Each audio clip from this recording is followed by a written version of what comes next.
संत अनंत कृष्ण बाबा जी के पास एक लड़का सत्संग सुनने के लिए आया।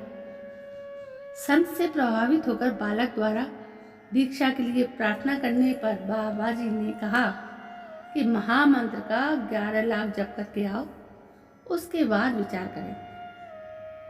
लगभग कुछ महीने के पश्चात जप की संख्या पूरी करने के बाद वो बाबा के पास पुनः आया। बाबा ने बालक को कहा, 11 लाख और जप करके आना। अभी 3-4 वर्ष ही बीते थे। साधक जीवन में प्रवेश किए हुए उसके मन से श्रद्धा की कमी होने लगी। वो एक दिन कहीं जा रहा था। रास्ते में एक तांत्रिक को कुछ सिद्धियों का प्रदर्शन करते हुए देखा। तांत्रिक ने उससे अपने बारे में पूछा। उसने अपनी उपासना के बारे में बताया। तांत्रिक ने पूछा कि तुम इतने वर्षों से इतनी संख्या में जाप करते हो, साधना करते हो, उससे तुम्हें कुछ अनुभूति हुई? उस लड़के ने कहा, अनुभूति तो हुई नहीं। तांत्रिक ने कहा कि देखो, तुम यदि जवान हो, हमारी तरह प्रेत सिद्ध कर लो, तुम्हारे सब काम प्रेत कर दिया करेगा। मैं भी प्रेतों से सब काम करवाता हूँ और जीवन का आनंद लेता हूँ। बालक ने तांत्रिक से साधन की विधि जानी और शीघ्र ही थोड़े मंत्रों के जप से ही सिद्धि प्राप्त कर ली। उसने विधि से तांत्रिक मंत्रों का जाप किया पर कुछ हुआ नहीं।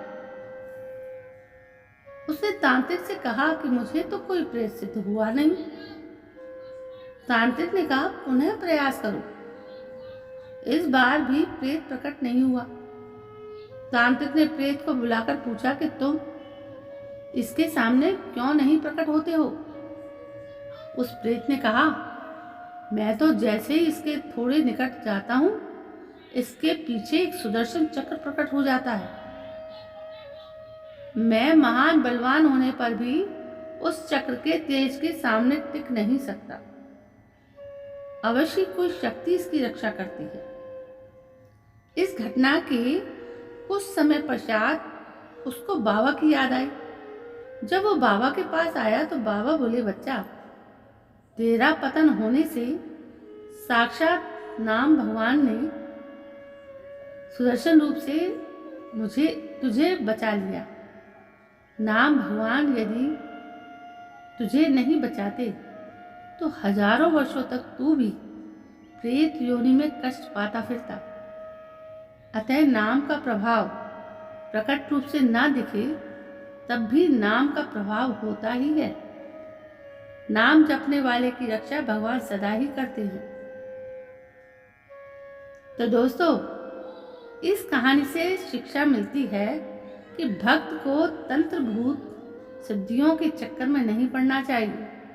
बस भगवान की ओर अपना ध्यान लगाए रखना चाहिए। तो दोस्तों, ये होती है भगवान की भक्ति, जो अडिग होती है, जिस पे विश्वास करना पड़ता है।